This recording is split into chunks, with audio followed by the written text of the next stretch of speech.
시편 124편 말씀 같이 함께 봤으면 좋겠습니다. 시편 124편 1절부터 마지막 절까지 저와 함께 교독하시겠습니다. 이스라엘은 이제 말하기를 여호와께서 우리 편에 계시지 아니하셨더라면 우리가 어떻게 하였으랴.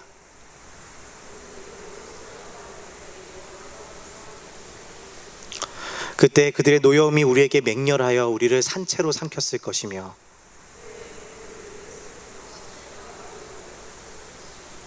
그때 넘치는 물이 우리 영혼을 삼켰을 것이라 할 것이로다.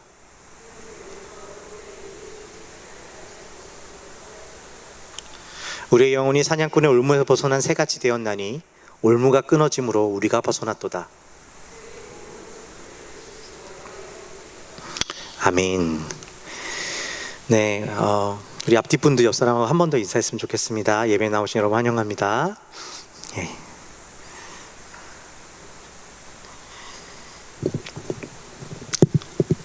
네, 오늘 이제 다음 주면 저희가 사순절이 시작이 됩니다.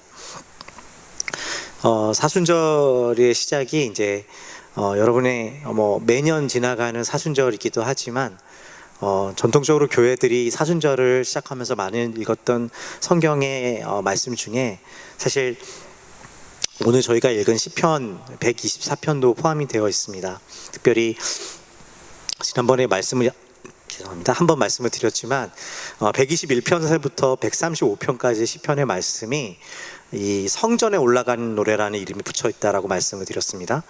이스라엘 백성들이 1년에 3번 정도 그 예루살렘에 있는 성전에 올라가기 위해서 그 길을 떠날 때 함께 불렀던 노래로 이 시편이 구성되어 있는데 이 시편의 내용을 이 초대 교회의 교인들은 이 사순절에 함께 읽으면서 마치 예수님께서 그 십자가를 향하여 나아가셨던 것처럼 우리가 그 길을 따라가는 것이 하나님의 길을 따라가는 그 삶의 순례자의 삶을 함께 묵상하고 함께 읽었던 것을 기억합니다. 그래서 오늘 시편이 특별히 이 사순절 얼마 남지 않는 상태에서 이 124편을 읽는다는 것이 참 저에게 은혜가 되는 것 같습니다.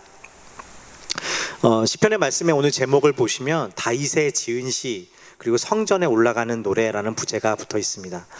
혹시 PPT가 준비되어 있는지 모르겠는데 제가 이 말씀을 준비되어 있네요. 메시지 성경이라고 하는 유진 피터슨 목사님께서 성경의 원어를 좀 더 원어의 의미와 또 은유를 살려서 번역해 놓은 그 성경이 있습니다. 그 메시지 성경으로 우리가 한번 이 말씀을 한 번 더 보았으면 좋겠습니다. 제가 읽겠습니다. 이스라엘아, 한 목소리로 크게 노래하자. 하나님께서 우리 편이 되어 주시지 않았다면 모두가 우리를 그 대적하던 그때 격분한 그들에게 산채로 먹혔으리라. 성난 호수에 휩쓸리고 경류에 휘말렸으리라. 그 사나운 물결에 목숨을 잃고 말았으리라. 오 하나님을 찬양하여라. 우리를 버리고 떠나지 않으시고 으르렁거리는 갯대 속에 무력한 토끼 신세로 내버려두지 않으셨다. 우리 그들의 송곳니를 피하고 그들의 올가미에서 벗어났다. 새처럼 자유로워졌다. 그들의 손아귀에서 벗어난 우리 비상하는 새처럼 자유롭다. 하나님의 강력한 이름은 우리의 도움. 하나님과 땅을 지으신 하나님이라네. 뭔가 좀 더 노래 같고 좀 더 시인 것 같지요? 이거를 정말 어떤 분이 그 노래를 실제로 지어서 함께 노래하는 걸 본 적이 있는데 저도 모르게 그 노래를 들으면서 되게 울컥했던 기억이 아직 남아 있습니다. 특별히 이 말씀 있잖아요. 하나님께서 우리 편이 되어주시지 않았다면 이 반복해는 이 노래 구절을 특별히 이 시편을 실제로 노래로 만든 분이 앞에 앞에 부분으로 계속해서 반복해서 부르는 노래가 있습니다. 하나님이 우리 편이 되어주시지 않으셨다면, 만일 하나님께서 우리 편이 되어주시지 않았다면, 이스라엘의 편이 되어주시지 않았다면, 하나님의 백성들의 편이 되어주시지 않았다면 어떠했을까? 누군가의 편이 되어준다는 이 말은 여러분도 아시겠지만 어떤 사실에 근거해서 공정한 관계를 한다는 의미가 아닐 것입니다. 편이 되어준다는 것은 굉장히 일방적이고 편파적인 관계를 가진다라는 의미를 가지고 있을 것입니다. 내가 어떤 일이 벌어지든 너 편이 되어 줄 거야. 나는 너의 편이야 라고 말할 때 그 약속과 언약은 우리 자신의 어떠한 모습에 근거한 것이 아니라 하나님께서 약속하시고 하나님께서 작정하셔서 선포한 것일 것입니다. 그래서 지금 이스라엘 백성들이 이 노래를 부르면서 하나님께 나아가는 그 모습은 하나님께서 우리 편이 되어 주실 것을 약속하셨다라는 노래일 것입니다. 근데 하나님께서 우리 편이 되어 주셔야 했다, 여호와께서 우리 편에 계셔야 한다는 이 말은 또 한 가지 어떤 강구라기보다는 여호와 하나님께서 이스라엘 곧 하나님의 백성들에게 언제나 신실함으로 여기까지 함께 하셨다라는 전제를 가지고 있는 말일 것입니다. 이스라엘은 하나님께서 편들어 주신 백성의 길을 걷고 있다는 것이죠. 근데 문제는 이것입니다. 정말 하나님의 백성으로서 이스라엘의 모습은 정말로 하나님께서 편들어 주셨기 때문에 더 나은 모습으로 성경이 그리고 있는 것일까요? 이 시를 지었다라고 표시되고 있는 다윗의 삶을 한번 돌아보았으면 좋겠습니다. 그의 삶이 하나님과 관계되었기 때문에 우리는 정말 그의 삶을 향하여서 형통한 삶이라고, 세상 속에서 복된 삶이라고 이야기할 수 있는 것일까요? 물론 그를 하나님께서 택하셔서 양떼를 치던 그를 뽑으셔서 이스라엘의 목자로 삼으셨고 또 하나님의 백성들의 지도자로 삼으셨다라는 그것은 너무나 놀라운 축복이기도 할 것입니다. 그러나 우리가 이미 다윗의 삶을 아주 오버롤하게 다 보았던 상황 속에서 정말 다윗의 삶을 향하여서 하나님이 그의 삶에 관여하심으로 그의 삶이 믿음을 가졌고 하나님의 소명, 하나님의 부르심을 가졌기 때문에 하나님과 엮어졌기 때문에 가지는 그의 삶의 모습이 그렇지 않게 그의 삶에 이루어지는 것들에 비해서 더 나았던 삶이라고 고백할 수 있을까요?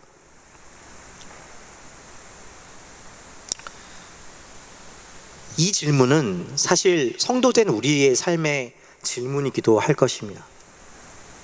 여러분, 정말 하나님을 섬겼기 때문에, 내가 하나님과 내 인생이 엮어졌기 때문에, 소위 믿음이라는 걸 가졌기 때문에 우리가 하나님을 믿는 성도들의 삶이 더 낫다라고, 내 삶이 더 나을 수 있었다라고 고백할 수 있으십니까? 만약 그렇다면 여러분이 내가 하나님과 엮어졌기 때문에, 이 믿음을 가졌기 때문에 내가 복을 받았고 내가 그렇지 않은 삶에 비해서 훨씬 낫다라고 고백할 수 있는 그 근거는 어디에 있습니까? 우리 스스로에게 한번 정직하게 질문해 보아야 할 이야기일 것입니다. 하나님이 여러분과 우리와 함께 하셨기 때문에, 우리가 믿음을 가졌기 때문에, 그렇지 않았을 때 우리의 삶으로서는 상상할 수 없는 그러한 것이 이루어졌다면 그것은 무엇입니까? 그렇지 않은 삶보다 좀 더 나은 삶일까요?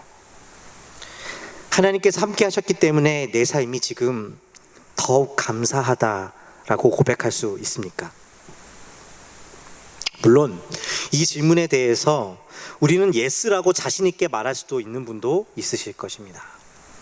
분명하게 내가 하나님이 계시지 않았다면 지금 오늘날 내가 이루었던 어떤 성취라든가 내 삶에 어떠한 지금 내 삶에 이루어진 그 어떤 복도 하나님이 아니셨다라면 있을 수 없는 것이라고 고백할 수 있는 분명한 무언가를 가지신 분도 있으실 것입니다. 내가 교회를 다녔기 때문에 내 인생이 이렇게 변했습니다. 내가 믿음을 가졌기 때문에 기도의 응답을 얻었습니다. 또한 함께 할 수 있는 사람들을 얻었다고 고백하는 사람도 있으실 겁니다. 놀라운 고백이고 귀한 고백입니다. 그러나 때로 정말 그것만으로 우리에게 하나님이 함께 하셨기 때문에 여러분이 치루어야 했던 대가라든가 여러분들의 삶이 내가 생각했던 것과 다르게 흘러올 수밖에 없었던, 내가 하나님이 계시지 않았다면, 내가 믿음을 몰랐다면 내가 이 길을 굳이 취하지 않았을 그 어떠한 보상, 그 어떠한 대가들이 그러한 보상으로서 충분하다고 여겨지시냐라는 것입니다. 오늘 말씀해 보니까 시인은 하나님이 함께 하셨기 때문에 모든 사람들이 대적하여 일어났을 때 거기에서 구함을 받았다라고 이야기하는 것을 볼 수가 있습니다. 격분한 그들에게 잡아먹히지 않게 되었고, 하나님이 함께 하셨기 때문에 성난 홍수에 휩쓸리거나 경유에 휘말리지 않게 되었다라고 고백하고 있습니다. 하나님이 함께 하셨기 때문에 마치 사냥꾼의 올무에서 벗어난 새처럼 사냥꾼의 이빨에서 살아날 수 있다라고 고백하고 있는 것이죠. 그런데 재미있는 사실은 여기서 말하고 있는 이러한 경유라든가 성난 자들이 나를 둘러싸고 있는 모습이 사실은 그 고난 자체의 모습은 아니라는 것입니다. 오늘 시인이 말하고 있는 모습은 어떠한 이 공포, 두려움을 얘기하고 있는 것처럼 보인다는 것이죠. 마치 모든 사람들이 나를 둘러싸고 나를 모든 것을 깨어 먹을 것처럼 하는 그 상태, 그래서 나로 하여금 꼼짝달싹하지 못하게 하는 상태, 마치 올무에 걸려서 어딘가 날아갈 수 없는 새와 같은 모습으로 그리고 있다는 것이죠.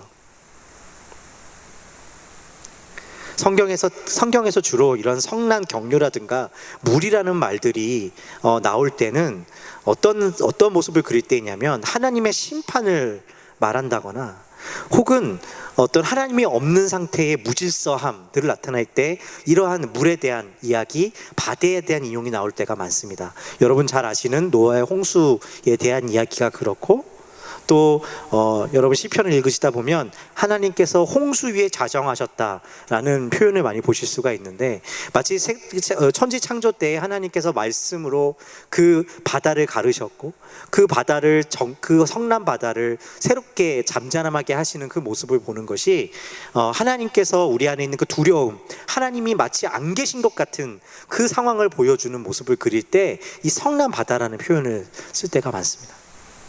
다시 말하면 이 두려움이 너무 커져서, 인생 가운데 너무 두려움이 커져서 하나님이 보이지 않는 상태, 그래서 옴짝달 할 수 없고 하나님께 구하지도 못하는 상태라는 것이죠. 여러분 사냥꾼이 새들을 잡을 때 어떻게 하는지 보신 적이 있으십니까? 사냥꾼들이 새를 잡을 때 보시면 덫을 치는데, 이 덫을 치는 방식이 보면 그렇습니다. 사실은 우리가 잘 아는, 그러니까 한국에서 바라보는 그 새덫이라고 하는 것은 이렇게 소쿠리를 얹어놓고 그 위에 막대기를 놓고 먹을 걸 놓으면 새가 와서 그것을 들어왔을 때 이렇게 딱 잡아당기면 이렇게 갇히게 되는 그런 원리가 있잖아요. 그런데 이스라엘에서 하는 새 사냥 방식은 조금 다르다고 합니다. 정확하게 어떤 방식이다 설명해드리긴 좀 어려운데, 쉽게 말하면 마치 새들이 자기가 올무에 있는지도 모르고 계속해서 자기가 사실은 도망갈 수 있는데도 불구하고 도망가지 못하게 되는 상태가 바로 그 생태를 만드는 것, 그런 것을 향하여서 새가 그 올무에 빠진 모습이라고 설명하고 있다는 것이죠. 마치 자기는 두 날개가 있어서 충분히 도망갈 수 있는데 이 덫 안에도 분명히 구멍이 있는데 그것을 두려움에 떨다 보니까 그것을 보지 못하게 되는 상태가 된다는 것입니다. 이스라엘은 사실 우리 이스라엘의 문제는 사실을 그들의 삶 가운데 특별히 이런 두려움 가운데 살아야 했던 문제 속에 있었습니다. 대적들은 언제나 그들이 가진 믿음보다 커 보였고 아무도 그들을 돌봐주거나 도와주는 분들이 없었기 때문에 그들이 가지고 있는 믿음의 가장 큰 적은 아마 그 당장의 눈앞에 있는 모습 때문에 하나님을 보지 못하게 만드는 것들이었을 것입니다. 마치 올무에 빠진 새와 같은 모습인 거죠. 우리가 살아가는 데 있어서 우리가 하나님을 섬기고 살아가는데 가장 큰 적이 어떤 것이 있습니까? 물론 정말 커다란 어려움도 있으실 것이고 정말 제가 생각할 수 없는 어려움으로 그 믿음을 시험받고 계신 분도 있으실 것입니다. 그러나 그럼에도 불구하고 우리 삶에서 어떤 믿음의 적과 믿음의 어려움이 왔을 때라고 느껴질 때는 항상 우리가 생각하는 것보다 당장 그 문제 자체보다 그것이 주는 두려움이 훨씬 크고 거기에서 하나님을 보지 못할 때인 것 같습니다. 그런데 우리는 우리 힘으로 그것을 이길 힘이 없다는 데 있습니다. 우리는 그렇다면 어떻게 하나님의 은혜 가운데 이것을 넘어가는 것일까요? 오늘 이 시인이 고백하는 것들은 어쩌면 실제적으로 하나님께서 그의 시인의 삶을 도우셔서 그 문제를 해결하는 것처럼 보이지는 않을 것입니다. 마치 다윗의 삶이 그랬고 이스라엘에 있는 하나님의 백성들이 그러했던 것처럼 그들이 하나님과 함께 하셨기 때문에 사실은 그의 삶이 더 형통해지거나 당장 눈에 보이는 문제가 해결되는 것은 아니었을지도 모릅니다. 바다가 눈앞에 갈린 적도 있었겠지만 그 바다 때문에 두렵지 않게 되는 것, 그것이 하나님께서 우리에게 주신 가장 큰 선물이 아닐까 생각합니다. 그래서 오늘 시편의 시인이 이렇게 고백합니다. 만일 하나님이 내 삶에 계시지 않았더라면, 이렇게 고백하고 있는데, 만약에 한번 생각해 보십시다. 우리가 앞서 질문 드렸던 것처럼 우리가 정말 하나님이 계시지 않았던 것이, 그 이유가 정직하게 내가 하나님을 모시지 않았던 것보다 더 낫다라고 생각할 수 있는 그 이유가, 근거가 아무것도 내 삶에 있지 않다면 여러분 어떻게 하시겠습니까? 오늘 시인이 보여주는 이 태도는 무엇이냐면, 어떻게든 그것을 찾아서 감사해라, 어떻게든 그것을 찾아서 어떻게 너가 하나님을 감사할 수 있다는 것을 변명해라 라는 것이 아니라, 그럼에도 불구하고 내가 지금 하나님 편에 있는 것이 맞다, 내가 세상에 있는 어떤 것으로 내가 하나님 편에 생각해 보았을 때 내가 하나님 편에 서 있었던 것, 하나님이 내 편이 되어주셔서 내 삶이 만들어 놓은 것이 그럼에도 불구하고 세상의 어떤 보여지는 기준 때문이 아니라, 그럼에도 아무것도 없음에도 불구하고 이것이 하나님 편에 있는 것이 맞다, 하나님이 내게 주시는 것이 아니라 하나님 자신과 함께 있는 것이 내게 유익이다, 그것이 내 삶에 바꿀 수 없는 보물이다 고백할 수 있다면, 눈에 보이지 않는 어떤 것에도 불구하고 그래도 내가 그것이 낫다, 하나님과 엮여진 것이 내게 낫다라고 고백할 수 있다면, 그래서 때로 울며 이해할 수 없는 이 길을 가고 하나님 편에 있기를 소망하고 있다면, 여러분 바른 길 가운데 있는 것입니다. 그것이 믿음의 길이기 때문이고 이스라엘의 길이기 때문입니다. 이 영광을 아는 것은 정말 기적 같은 일이고 놀라운 선물입니다. 너는 하나님을 왜 믿어? 너는 어떻게 해서 하나님을 믿었기 때문에, 그 믿음 때문에 너의 삶이 좀 더 나아졌다고 고백할 수 있니? 몰라. 그런데 이 길을 갖는 것이 맞아, 그것을 고백할 수 있다면, 내가 이해할 수 없는데, 내가 눈물을 흘릴 수밖에 없는데 그 길을 걸어갈 수 있다면 여러분은 바른 길 가운데 있습니다. 왜냐하면 그게 믿음의 길이기 때문입니다. 우리가 믿음의 선진들이라고 불렀던 성경의 많은 인물들은 모두 이 길을 걸었던 사람들입니다. 그리고 이 훈련을 지났던 사람들입니다. 오늘 시인의 결론은 이렇습니다. 하나님의 강력한 이름이 우리의 도움이라고 결론을 내고 있는 것을 볼 수가 있습니다.